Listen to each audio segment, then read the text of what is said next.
Rádio Aperipê apresenta Conversando com você.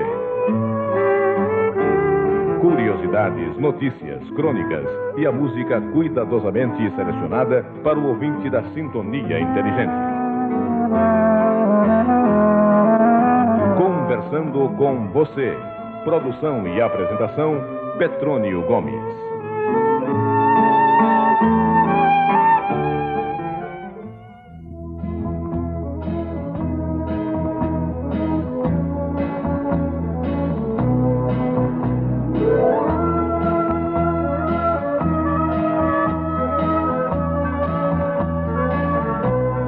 A água constitui o mais importante dos alimentos necessários à vida. Ela está contida em enormes proporções nos organismos animais. 95% nas medusas, 82% nos artrópodes, 80% nos moluscos, 78% nos pássaros e 63% nos homens.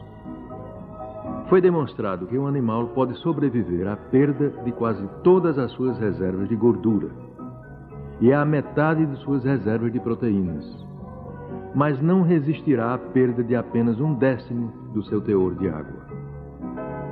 Ou seja, é mais fácil morrer de sede do que de fome.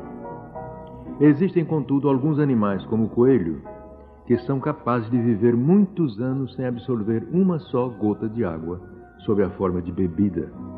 Eles têm a faculdade de transformar e aproveitar a água dos alimentos.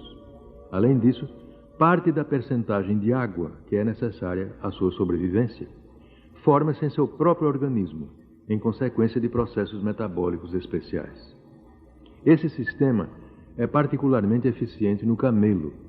Ele consegue resistir a prolongadas faltas de água por causa de sua capacidade de acumular reservas de gorduras, das quais extrai a água necessária à sobrevivência. O organismo animal dispõe, portanto, de 3 fontes de água, pela ordem de importância: a bebida, a extraída dos alimentos e a metabólica. Graças à água, os tecidos do organismo conservam sua espessura normal. Ela assegura ainda a circulação e o transporte dos elementos necessários à nutrição das diferentes partes do corpo. A maior parte do sangue é constituída de água, como sabemos, e serve ainda para a eliminação dos dejetos. Opera também na termorregulação do corpo, tornando possível a manutenção de uma temperatura quase constante.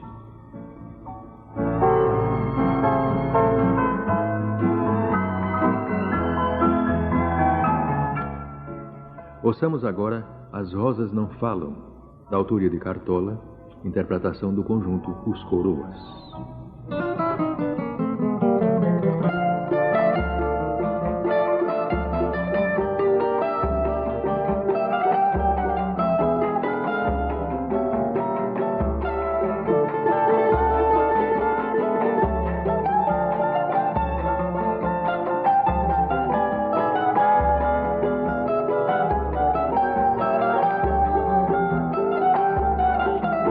Uma contribuição do nosso ouvinte e amigo José Sandes Lago, popular Zé de Raul. Muito obrigado, José, por mais uma matéria deliciosa. E veio a calhar para esse mês. Ele fala de São João, santo católico, primo de Jesus Cristo, nascido a 24 de junho, degolado no castelo de Máqueros, na Palestina, a 29 de agosto do ano de 31.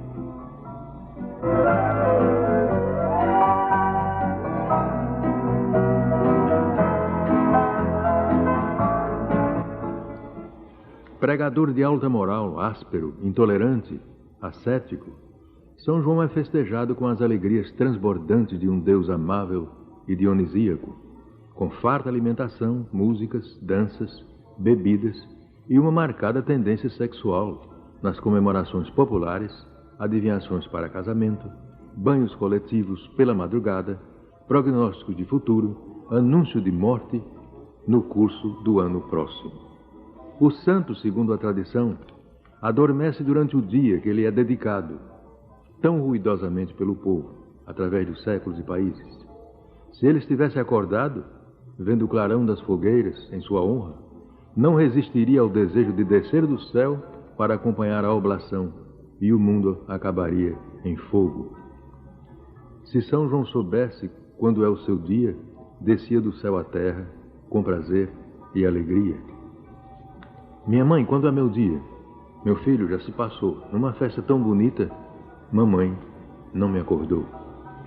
O nascimento de São João Batista coincide com o solstício do verão, quando as populações do campo festejavam a proximidade das colheitas e faziam os sacrifícios para afastar os demônios da esterilidade, pestes de cereais, estiagens, etc. Toda a Europa conheceu essa tradição de acender fogueiras nos lugares altos e mesmo nas planícies. As danças ao redor do fogo, os saltos sobre as chamas, enfim, todas as alegrias do convívio e dos anúncios das messes abundantes. Os deuses que recebem essas homenagens são vários, mas a época é a mesma para a Ásia, África e Europa. O fogo, afugentador dos demônios da fome, do frio e da miséria, é um Deus fecundador, purificador e conservador. Ligado, ao mesmo tempo, representante vivo dos cultos larários, penates e antepassados. Os cultos agrícolas foram na Europa e, com informação universal, divulgados no domínio do folclore e da etnografia por James Fraser, que recenseou o número de cerimônias das fogueiras, votivas e festas propiciatórias em junho e julho. Ele enumerou até as ervas que podem ser colhidas nessa noite e que possuem qualidades sobrenaturais, mágicas e terapêuticas. Eis o que nos diz a antologia do folclore brasileiro a respeito de São João. Em noite de São João, passa-se um ramo de manjericão na fogueira e atira-se no telhado. Se na manhã seguinte o manjericão ainda estiver verde, o casamento será com o moço. Se estiver murcho, será com o velho. Em noite de São João, faz-se um pirão com um pouco de farinha e põe-se-lhe dentro um caroço de milho. Com os olhos fechados, divide-se o pirão em 3 porções, colocando-se cada uma das porções na porta da rua, outro na porta que dá para o quintal e a última embaixo da cama. Se o caroço de milho for encontrado na porta da rua, é sinal de próximo casamento. Se debaixo da cama, o casamento será muito demorado. E se for na porta do quintal, não haverá casamento.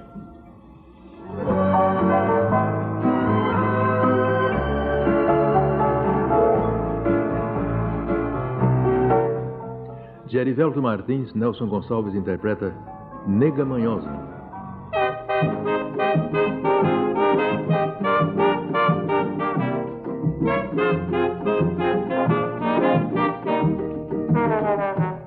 Levanta, levanta, nega manhosa, deixa de ser preguiçosa, vai procurar o que fazer. Nega, deixa de fita, prepara minha marmita, levanta, nega. 8h23, Petrônio Gomes aqui, na Peripê, conversando com você. Todos os anos, no dia 10 de dezembro, a atenção do mundo se volta para a capital da Suécia, Estocolmo. Ali, nessa data, serão entregues os mais importantes prêmios internacionais, os famosos prêmios Nobel de Física, Química, Medicina, Literatura e o mais respeitável entre todos, o Prêmio Nobel da Paz. 10 de dezembro é o dia em que morreu, em 1896, o sueco Alfredo Bernhard Nobel, o homem que inventou a dinamite, mas que também sonhava com um mundo sem guerras. Usou sua fabulosa fortuna para ajudar as organizações pacifistas do seu tempo. E antes de morrer, deixou seus bens a uma fundação para que premiasse todos os anos 5 personalidades de destaque mundial, da ciência e da cultura. Nobel queria que esses prêmios ajudassem a promover a compreensão e a amizade entre as nações. A fortuna de Nobel foi de 31 milhões de coroas suecas, isto é, 200 bilhões de dólares, há mais de 20 anos atrás. Nobel morreu riquíssimo, mas ao nascer, em 21 de outubro de 1833, sua família era pobre. Alguns anos depois, porém, seu pai, que era um modesto agricultor, resolveu tentar a melhor sorte, estudou engenharia militar e saiu-se brilhantemente em suas novas atividades. E a tal ponto que em 1842 foi convidado pelo governo russo para trabalhar na construção de engenhos militares e a dirigir a abertura de estradas estratégicas. Em pouco tempo, a família possuía jazidas petrolíferas no sul da Rússia e os filhos puderam ser educados por professores particulares. O pai não deixou de perceber o gênio peculiar de Alfredo Nobel e logo mandou passar um ano nos Estados Unidos. Alfredo voltou inventor de renome, mas sua paixão era fazer experiências em explosivos. Ele e o pai montaram então um pequeno laboratório perto de Estocolmo e começaram a trabalhar com um líquido novo e perigoso, capaz de explodir com um simples aumento de calor. Era a nitroglicerina. Alfredo descobriu um modo de provocar a detonação da nitroglicerina, mas o preço foi trágico. Uma explosão mandou pelos ares todo o laboratório. Várias pessoas morreram, entre elas um irmão dele. Por causa do acidente, o pai teve um ataque apoplético e ficou paralítico pelo resto da vida. Alfredo Nobel continuou sozinho o seu trabalho. Instalou fábricas na Alemanha e na Noruega, mas os acidentes continuaram. A fábrica alemã pegou fogo, um navio explodiu no Canal de Panamá e houve também explosões nos Estados Unidos e na Austrália. Os governos de muitos países ameaçaram proibir a fabricação do perigoso líquido, mas Alfredo resolveu o problema acrescentando às substâncias vários aditivos que neutralizaram sua ação, permitindo assim seu transporte e armazenamento. Esse novo produto, agora mais seguro, foi batizado por Nobel com o nome de dinamite, uma palavra que vem do vocábulo grego dynamis, que significa força. Mas o grande inventor já previa que o seu invento seria uma arma terrível em futuro muito próximo. Embora viajasse muito e falasse várias línguas, era um homem só. Nobel jamais se casou. Pessimista que era, só conseguiu ver no seu invento uma arma e resolveu fundar uma organização que premiasse todos aqueles que se dedicassem exclusivamente à paz.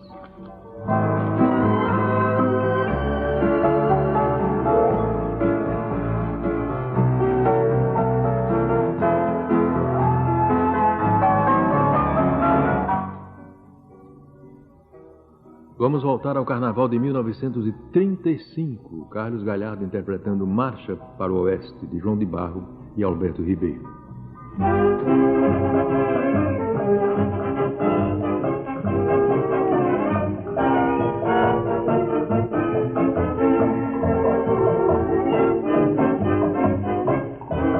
Eu vou para o oeste, adeus meu amor. O beijo que me deste, levarei para onde for. CYJ 920, Rádio APNB, 630 kHz. Aracaju, Sergipe. Sintonize inteligência. Sintonize a PNB.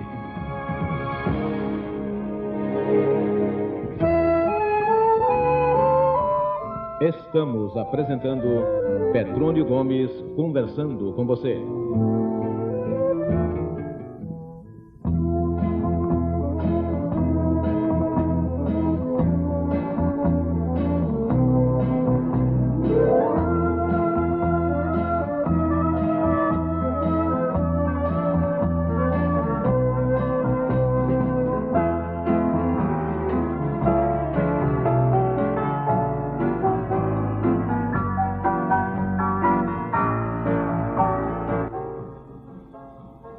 Oito horas e 31 minutos. Petrônio Gomes aqui, pela PLP.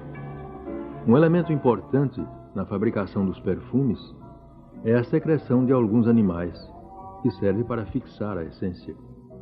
O âmbar gris, obtido dos cachalotes, é um dos mais caros componentes dos bons perfumes. Outras substâncias preciosas são o almíscar, de Tonquim, obtido de carvídeos, os castores provenientes de algumas espécies desse animal. A borboleta fêmea exala um cheiro específico que se propaga por quilômetros de distância.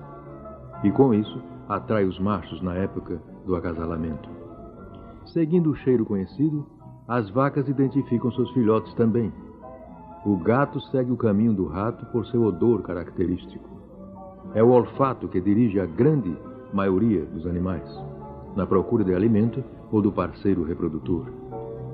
Com o desenvolvimento da cultura, as funções de nutrição e reprodução humanas não dependem tanto desse sentido. Ele continua, porém, representando papel importante, sugerindo associações motivadas pela publicidade em favor do comércio. Assim, os compradores associam a ideia de determinado produto ao nome e imagem que sua publicidade oferece. Por exemplo, perfume feitiço, por exemplo, ao qual os fabricantes atribuem o poder de fascinar as pessoas. Eucalipto, que hipoteticamente dá ao ambiente o odor que emana da floresta. Para espalhar cheiro, as substâncias devem desprender moléculas voláteis que impressionam as células olfativas da mucosa que reveste o interior das narinas. São essas partículas materiais, porém invisíveis, que provocam a sensação do cheiro, desde que transmitam sua mensagem às células responsáveis pelo olfato. Para o banho, o perfume é consumido no mundo inteiro em quantidades cada vez maiores. A violeta e a rosa.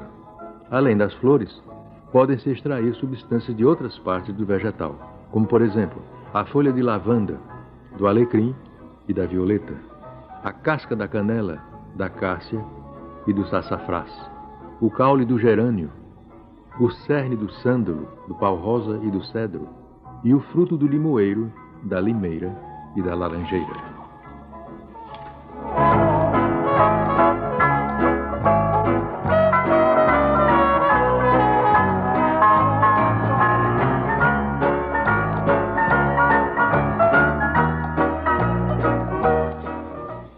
Núbia Lafayette vai interpretar, de Erivelto Martins e Aldo Cabral, Bom Dia.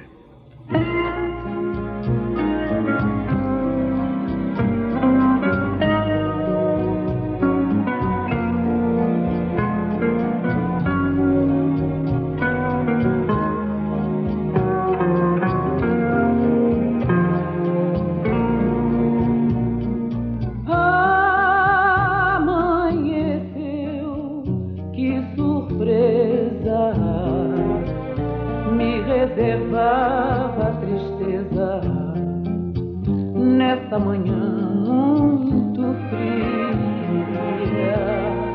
Uma página muito bonita que me foi pedido para reler aqui. Foi lido num programa muito antigo já. Parte da herança espiritual que o general Douglas MacArthur deixou a seu filho Arthur foi uma prece. O general escreveu-a durante a Segunda Guerra Mundial, naqueles primeiros e difíceis tempos na luta do Pacífico. Ela diz o seguinte: faze, Senhor, de meu filho um homem tão forte que saiba quando é fraco e bastante bravo para se enfrentar a si mesmo quando tiver medo. Um homem altivo e inflexível quando for derrotado numa luta honesta e humilde e manso quando vitorioso. Faze de meu filho um homem cujos desejos não tomem o lugar dos atos. Um filho que te conheça e saiba conhecer-se a si mesmo é a pedra fundamental de toda a sabedoria. Conduze-o, rogo-te, não por caminhos fáceis e cômodos, mas sob a pressão e o incentivo das dificuldades e das lutas. Ensina-o a manter-se firme durante a tempestade. Ensina-o a ter compaixão dos que falham. Faze de meu filho um homem de coração limpo e ideais elevados. Um filho que queira dominar a si mesmo antes de querer dominar os outros homens.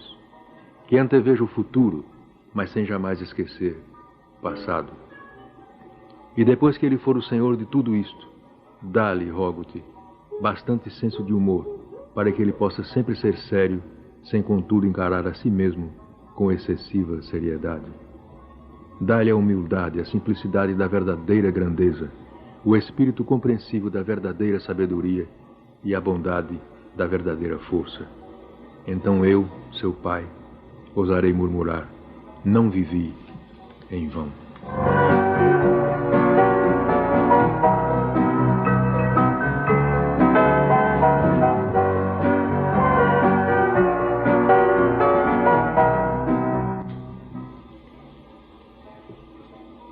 conjunto da FENAB, do Banco do Brasil, contratado, vai interpretar de Jacó do Bandolim, Ternura.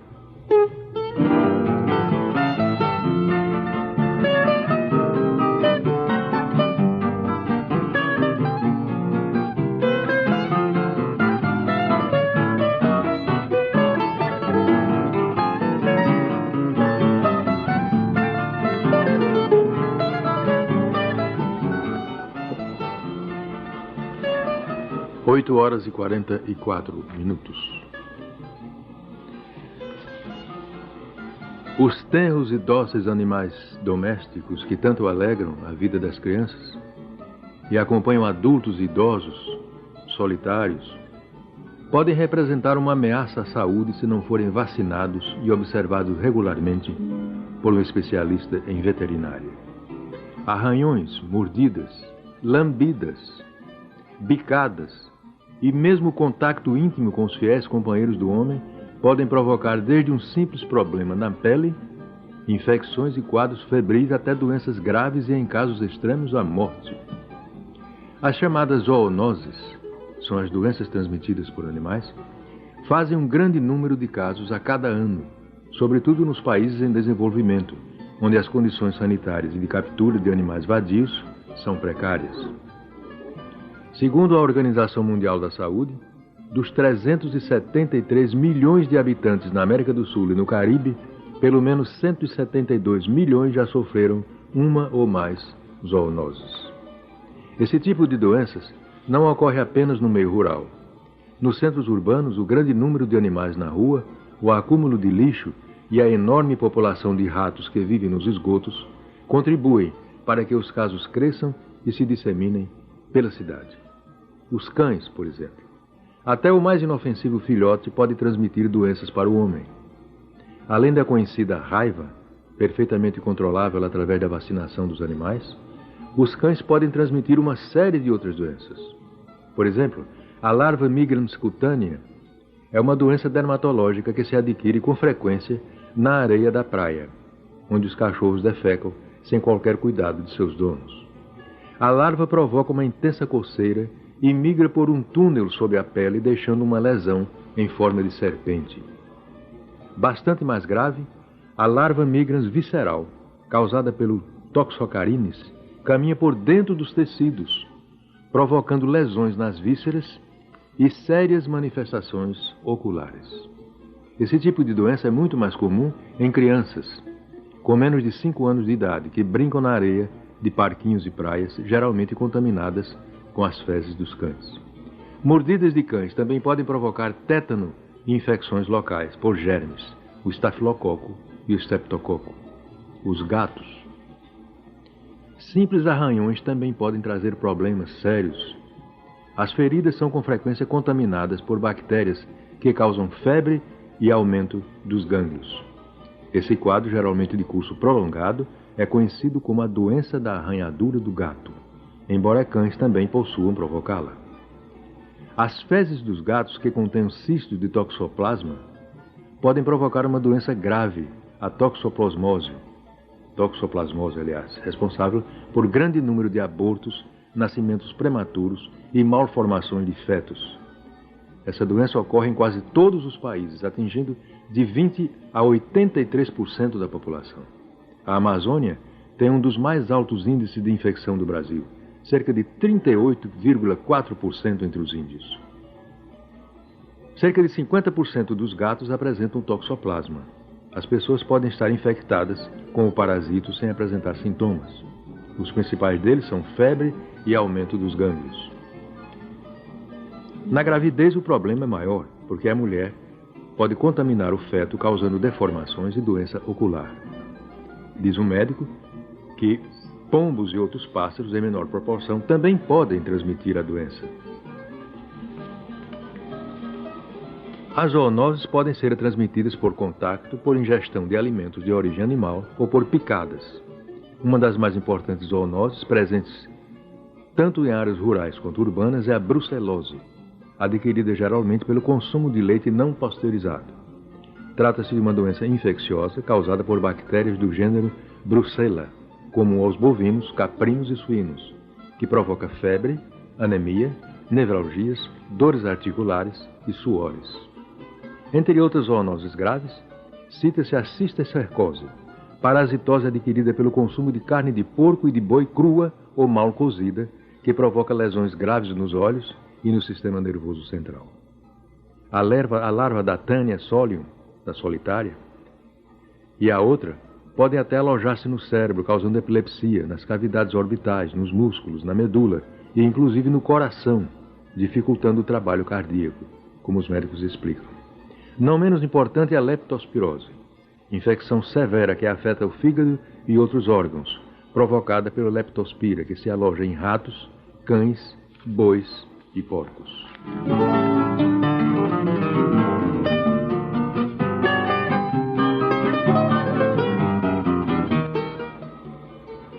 De Bide Marçal, Gilberto Alves interpretará Prece à Lua.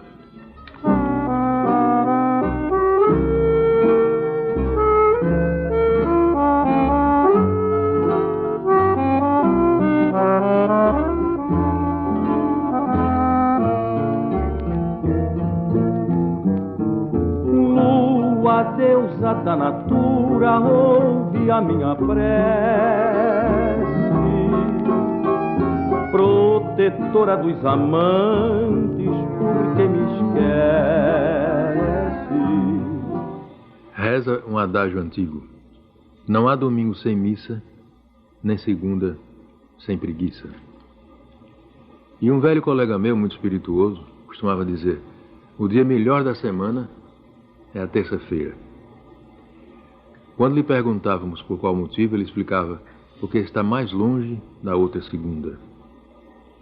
Com efeito, o primeiro dia útil da semana nos oferece o espetáculo de milhares de pessoas com fisionomias contrafeitas, indo para o trabalho como quem vai cumprir uma pena. O avanço prodigioso da tecnologia tem sido o aliado do hedonismo em quase todo o mundo. A palavra lazer adquiriu foros de necessidade dominante, mas não o lazer comedido, restaurador das forças, e sim o esticamento das horas de folga. As energias que deveriam estar a postos na segunda-feira foram queimadas pelo excesso de prazeres atendidos ao correr das horas. Mas vale a pena um exame sobre o dia do descanso semanal, uma reflexão cristã a respeito. As primeiras páginas do livro do Gênesis nos contam que Deus criou o mundo e tudo o que nele existe. Ao final, criou também o homem, e a ele entregou o que havia feito, elegendo-o assim soberano. Mas houve uma condição, apenas uma: que o homem jamais esquecesse de ter sido ele também criado, saído das mãos de Deus, a quem deve obediência, dedicação e louvor. O sábado, instituído pela lei antiga, significava essa pausa sagrada imposta à criatura, mas mais um tributo do que propriamente um prêmio.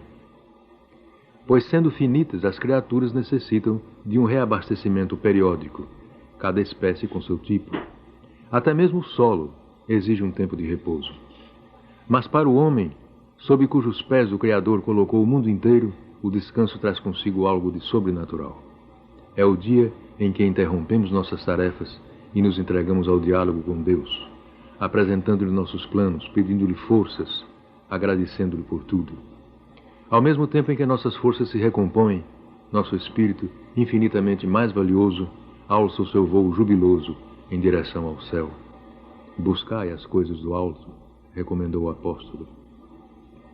Preterindo o sábado em favor do domingo, a Igreja não violou a lei antiga, pois esta mandava santificar todo o sétimo dia, mas não indicava qual o primeiro dia da contagem. Shabat quer dizer repouso em hebraico, e repouso continua sendo o domingo, dia eleito por excelência. Por quê? Porque Jesus ressuscitou no primeiro dia da semana, após o sábado da lei de Moisés. 8 dias depois, isto é, em outro domingo, apareceu a Tomé.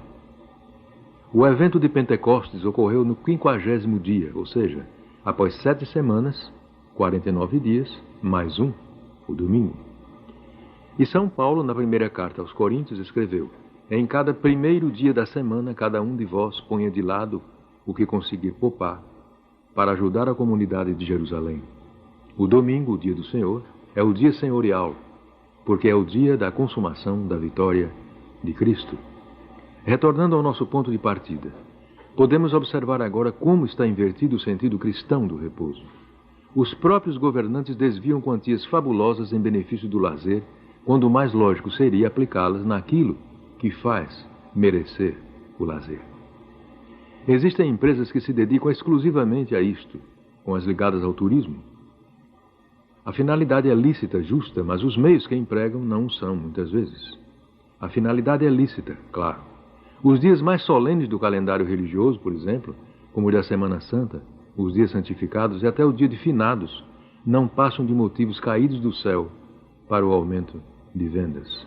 Certo prelado do Rio de Janeiro comentou há pouco tempo: transformaram o dia dos mortos em fim de semana dos vivos. A posição exacerbada dos fariseus a respeito do sábado foi uma das coisas que viriam a determinar a condenação ignominiosa do Mestre. Jesus não hesitou em censurar-lhes, publicamente, até através de alguns milagres feitos em dia de sábado, e declarou: o homem não foi feito para o sábado, e sim, este para o homem. O espírito secularista de hoje adota precisamente essa posição lamentável. Estamos a serviço do descanso logo a partir das noites de sexta-feira. Os feriados abençoados que caem na segunda são verdadeiros prêmios para os pacotes de ociosidade. O trabalho sem trégua, exercido em função de abusos patronais ou de ambições imediatas, também desvirtua sua própria finalidade e rebaixa o homem. O lazer como exigência rotineira termina igualmente por ameaçar a dignidade humana, com seu cortejo de consequências funestas. Tudo podemos fazer, mas dentro dos limites. E a segunda-feira, com sua preguiça, tem sua causa justamente no domingo em que se esqueceu a missa.